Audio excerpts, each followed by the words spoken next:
नमस्कार दोस्तों, मैं हूं रामेंद्र सिंह चौहान।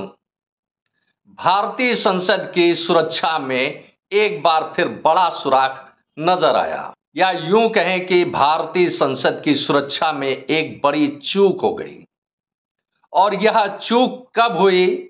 जब संसद पर हमले की बरसी का दिन था। 13 दिसंबर 2001 को भारतीय संसद पर आतंकी हमला हुआ था। उस समय प्रधानमंत्री थे स्वर्गीय अटल बिहारी वाजपेयी और विपक्ष की नेता थी श्रीमती सोनिया गांधी। आतंकी हमला हुआ तो देश के प्रधानमंत्री अटल बिहारी वाजपेयी सदन छोड़कर जा चुके थे और विपक्ष की नेता श्रीमती सोनिया गांधी भी सदन से चली गई थी। लेकिन 13 दिसंबर 2023 को जो अफरा तफरी सदन के अंदर यानी संसद में दिखी, वह जाहिर सी बात है कि सुरक्षा व्यवस्था की एक बड़ी चूक सामने आई।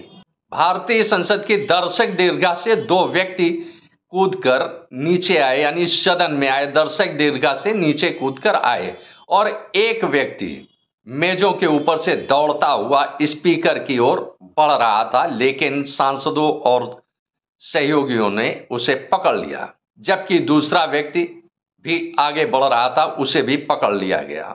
सदन में नीचे गिरते ही या कूदते ही दोनों प्रदर्शनकारियों ने अपने हाथ में अपने पैर से कुछ निकालकर एक येलो स्प्रे किया, जिससे भारतीय संसद येलो कलर से धुआं धुआं हो गई।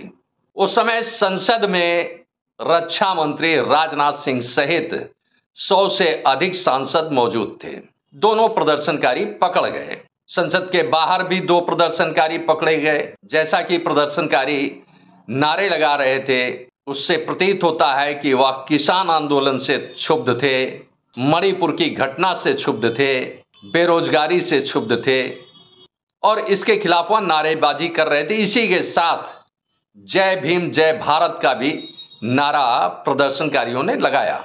जाहिर सी बात है कि यह मुद्दे, चाहे किसान आंदोलन हो या मणिपुर की घटना हो या बेरोजगारी हो, यह सभी मुद्दे कांग्रेस के हैं। तो अब एक बड़ा सवाल उठता है कि इन प्रदर्शनकारियों के, इन आक्रोशित व्यक्तियों के पीछे कौन है? यह एक बड़ा सवाल उठता है, क्योंकि जिस तरह से किसान आंदोलन, मणिपुर, बेरोजगारी और जय भीम जय भारत का नारा लगाना, यह साबित करता है कि इसके पीछे कहीं ना कहीं कांग्रेस है।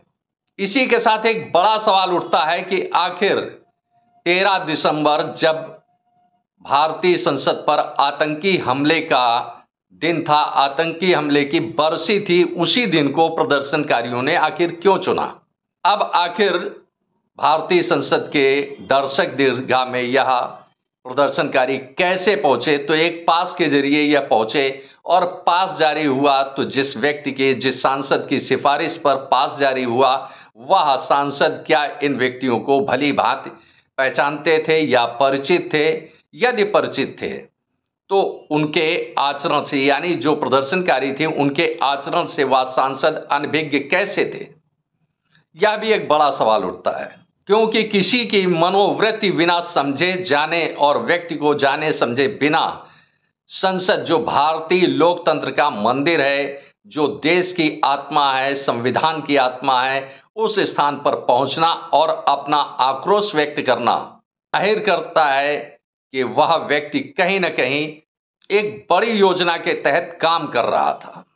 संसद की सुरक्षा में बड़ी चूक हुई, इससे इनकार नहीं किया जा सकता है, लेकिन इसी के साथ ही भारतीय राजनीतिक दलों को भी विचार करना चाहिए कि आक्रोश व्यक्त करने का क्या यह सही तरीका है? क्योंकि संसद के अंदर जाकर जिस तरह से सदन को धुआं धुआं किया गया, धुआं धुआं करके पद इंतजामी यानी माहौल को खराब करने की कोशिश की गई, क्या किसी शासन सत्ता का ध्यान आकर्षण करने के लिए इस प्रकार का कृत्य होना आवश्यक है? यह एक विचारणीय प्रश्न है। इसी के साथ ही भारतीय संसद के सचिवालय ने बड़े फैसले लिए हैं। इन बड़े फैसलों में अब बहुत सारे बदलाव किए गए हैं। सांसद और सुरक्षा कर्मियों के लिए एक अलग प्रवेश द्वार है जिससे वह संसद में प्रवेश पा सकेंगे। इसी के साथ फिलहाल अगले आदेश तक संसद की दर्शक दीर्घा को प्रतिबंधित कर दिया गया, यानी बंद कर दिया गया है। यानी कोई भी दर्शक अब दर्शक दीर्घा में पास लेकर नहीं जा सकेगा। संसद की सुरक्षा, संसद की रक्षा संरक्षा गृह मंत्रालय के अधीन है और सभी व्यवस्थाएं संसद का सचिवालय देखता है। सचिवालय ने सुरक्षा में जो चूक हुई उसमें 7 सुरक्षा कर्मियों को दोषी पाया है और उन सभी 7 सुरक्षा कर्मियों को सस्पेंड कर दिया है। एक बड़ा सवाल और उठता है कि आखिर संसद पर इस तरह से अराजकता फैलाने के लिए संसद पर आतंकी हमले की बरसी का दिन ही क्यों चुना गया, इसके पीछे क्या कारण है, यह एक बड़ा सवाल उठता है। तहकीकात और जांच का विषय यह है कि यह जो प्रदर्शनकारी या अराजकता फैलाने वाले तत्व जो गिरफ्तार किए गए हैं, पकड़े गए हैं, उनके तार किन राजनीतिक दलों से जुड़े हैं, यह एक जांच पड़ताल का विषय है। और सीधे सीधे सुई जो संदेह हो रहा है कि इनका ताल्लुक कहीं ना कहीं कांग्रेस से अवश्य है। हालांकि संसद के सुरक्षा चक्र में कई परतें होती हैं सुरक्षा की, बाहरी, मध्य और आंतरिक। यह कई चक्र होते हैं जो सुरक्षा के घेरे में संसद को रखते हैं। आखिर सुरक्षा में इतनी बड़ी चूक कैसे हो गई, यह भी एक बड़ा सवाल उठता है। क्योंकि प्रदर्शनकारी का या जो अराजकता फैलाने वाले तत्व अंदर सदन में पकड़े गए हैं, गिरफ्तार किए गए हैं सदन में और सदन के बाहर। सदन में दर्शक दीर्घा तक पहुंचने के लिए, दर्शक दीर्घा तक जाने के लिए क्या उनके चरित्र की, यानी उनके कार्य व्यवहार की, उनके विचारधारा की कोई जांच पड़ताल की गई या नहीं की गई, यह भी देखना आवश्यक है। आपने इस वीडियो को देखा, आपको यह वीडियो कैसा लगा कमेंट बॉक्स में हमें अवश्य बताएं। वीडियो को शेयर करें। यदि आप हमारे चैनल पर नए हैं तो हमारे चैनल को सब्सक्राइब करें जिससे हमारे आने वाले वीडियो, आने वाले नोटिफिकेशन आपको मिल सके।